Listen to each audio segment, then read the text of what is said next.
আমরা চললাম আজ বৈদ্যনাথ ধাম। আমরা মধুপুর ঘুরতে এসেছিলাম। আজকে আমি চতুর্থ পর্বে দেখাবো বৈদ্যনাথ ধাম দর্শন।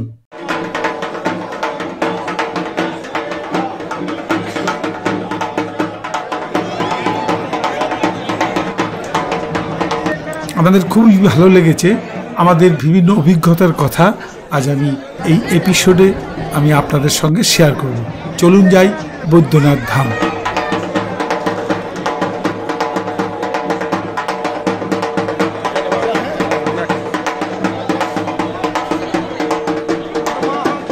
আমার ইউটিউব চ্যানেলে সকল বন্ধুদের স্বাগত জানাই।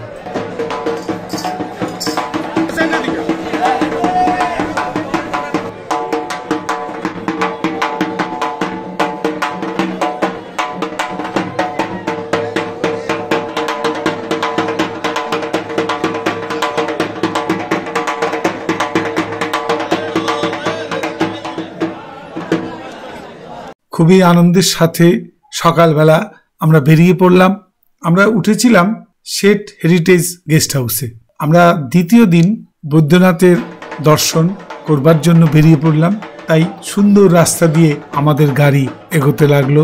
আমাদের একটা আগ্রহ, কখন আসবে বৈদ্যনাথ ধাম। আমরা বৈদ্যনাথ ধামে গিয়েই মোটামুটি একটা ভালো পান্ডা পেয়ে গিয়েছিলাম। নাম হচ্ছে বাবু পান্ডা। তো সুন্দর দেখতে, ভালো ব্যবহার। কিন্তু একটা জিনিস আমি আপনাদের সঙ্গে শেয়ার করব, যে বৈদ্যনাথ ধামে এসে বাবার দর্শন করতে এসে আপনাদের কিন্তু বেশ ভালোই খরচ হবে। কারণ পান্ডারা বলবে যে আপনি যা দেবেন তাতেই সন্তুষ্ট, কিন্তু একটু বার্গেনিং করে নেবেন। আরেকটা ব্যাপার হচ্ছে যে এখানে একটা অদ্ভুত নিয়ম, যে সাধারণ লাইনে অর্থাৎ জেনারেল পাবলিক যে লাইনে দাঁড়ান সেখানে কোনো পয়সা কড়ি লাগবে না। কিন্তু যদি আপনি ভিআইপি লাইনে দাঁড়ান তাহলে আপনাকে দিতে হবে 250 টাকা। কিন্তু অদ্ভুত ব্যাপার হলো ওই 250 টাকা দিয়েও কিন্তু আপনার ওই 30 মিনিট বলে এরা লাইনে ঢোকাবে, কিন্তু 30 মিনিটে এটা হবে না। আপনাকে কিন্তু সেই 1.5-2 ঘন্টাই লাগাবে। আর ডিসিপ্লিন বলতে গেলে লাইনে একদম নেই, একটু সাবধানে আপনারা যাবেন। এটা আমাদের খুব চরম অভিজ্ঞতা হয়েছে, যে আমাদের সঙ্গে অনেক সিনিয়র দিদি বা অনেক বোনেরা ছিলেন যাদের খুব কষ্ট হয়েছে। এটা পরিকল্পিত কিনা জানি না, ধাক্কাধাক্কি ইত্যাদি দারুণভাবে আমরা অনেকে পড়েও গেছি। তাই এটার থেকে বাঁচবার জন্য আপনাদের বলবো একটু সাবধানতা নিয়ে বাবার মন্দিরে প্রবেশ করবেন। সে আপনি 250 টাকা লাইন দিয়েই হোক বা বিনা পয়সার লাইনই হোক, আপনি পান্ডা অবশ্যই দেখে শুনে নেবেন। তবে মোটামুটি বয়স্ক লোকেদের কিন্তু একটু সাবধানে যেতে হবে, না হলে কিন্তু বিপদ সবসময় পায়ে পায়ে। আপনি যে কোনো সময় পড়ে যেতে পারেন, এমনকি পদপিষ্ট পর্যন্ত হয়ে যেতে পারেন। ভিড় সবসময় লেগে আছে, সবসময় ভিড়। আপনি শনি রবিবার বলে কথা নেই, এখানে সবসময় ভিড়। আমি যা খোঁজ খবর নিয়ে জানলাম সবসময় ভিড় আছে। এটুকুই বলার যে বৈদ্যনাথ ধামে এসে সব কিছুই দেখলাম, ঘুরলাম, কিন্তু একটা জিনিস অভিজ্ঞতা হলো, এখানে যে খাঁচা করেছে অর্থাৎ দর্শনার্থীদের নিয়ে যে দীর্ঘ লাইন এবং সেটাকে সুন্দরভাবে এগিয়ে নিয়ে যাওয়ার জন্য যে খাঁচার মতো লাইন করা হয়েছে, সেটা মোটেও সুন্দর হয়নি।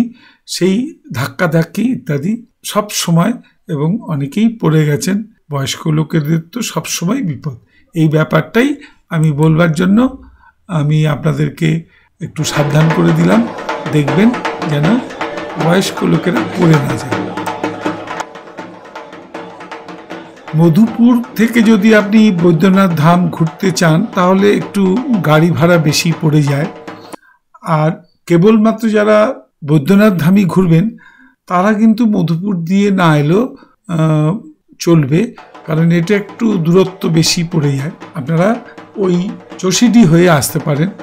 আমরা কেন মধুপুর দিয়ে গেলাম, কারণ মধুপুর দেখে তার সাইট সিইং দেখে আমরা উশ্রী নদী, উশ্রী ফলস ইত্যাদি দেখলাম। তারপরে আপনারা খান্ডলি যে পার্ক, খান্ডলি যে জলাধার, ড্যাম, এগুলো দেখলাম। তারপরে আমরা আসলাম এই বৈদ্যনাথ ধাম দর্শন। মধুপুর দিয়ে আসলেও সব কভার করা যায়, অসুবিধা নেই। মধুপুরের অন্যান্য জিনিসগুলো দেখে বৈদ্যনাথ ধাম যেতে পারেন, কোনো অসুবিধা নেই।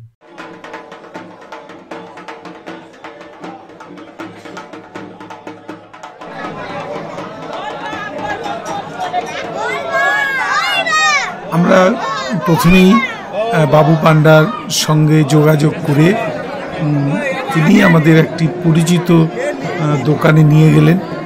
দোকানদার ভালোই, ওখানকার সবাই মোটামুটি বাংলা বোঝেন, তো ছেলেটি খুবই ভালো। আমরা এই দোকান থেকেই সমস্ত প্রসাদ বা প্যারা যেটা বলে সেটা কিনে আমরা একদম প্রস্তুত হয়েই মন্দিরে ঢুকলাম। প্যারার কোয়ালিটি খুবই ভালো ছিল, খারাপ বলবো না। তবে আমি আমার অভিজ্ঞতা থেকে বলছি, এটা তো পুজো দেওয়ার জন্য প্যারা নিতে হয়, নিলেন মোটামুটি খারাপ নয়। তবে ভালো পেয়ারা যদি কিনতে চান মধুপুর থেকে নেবেন। মধুপুরের কাছে বংশী মহারাজ সুইটস বলে একটি দোকান আছে, সত্যি ভালো পেয়ারা পাওয়া যায়। আপনারা ওখান থেকে যদি মধুপুর দিয়ে আসেন বা মধুপুর দিয়ে ফেরেন, তাহলে ওখানকার পেয়ারা সত্যি অতুলনীয়, একদম খাঁটি এবং দামও ন্যায্য। বৈদ্যনাথ ধামের পেয়ারা ভালো, আপনি ওখানে একটু দেখে শুনে নিলে নিশ্চয়ই ভালোই পাবেন। আপনারা ভিডিওর মাধ্যমে দেখলেন যে কেমন তার পরিবেশ যাই হোক, এটা একটা ভক্তির জায়গা। আমাদের যেরকম বাবা তারকনাথ দর্শনে আমরা যাই, আরো যে শিবের যে জায়গাগুলো বা তীর্থক্ষেত্রগুলো বেনারস ইত্যাদি জায়গায় যাই, সেরকমই একটি তীর্থস্থান, খুব জমজমাট, ভালোই লাগবে। তবে একটু সাবধানে আসবেন এবং বয়স্কদের একটু সাবধানে এখানে লাইনে দাঁড়িয়ে পুজো দেবেন। এছাড়া সব কিছুই ভালো লেগেছে। আমাদের বৈদ্যনাথ দর্শন শেষ করে সুন্দর একটা অভিজ্ঞতা নিয়ে আমরা বাড়ি ফিরলাম।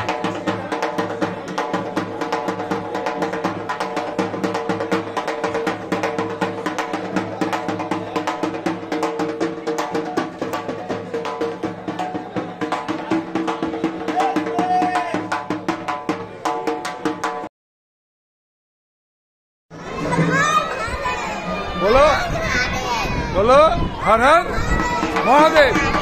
बढ़िया।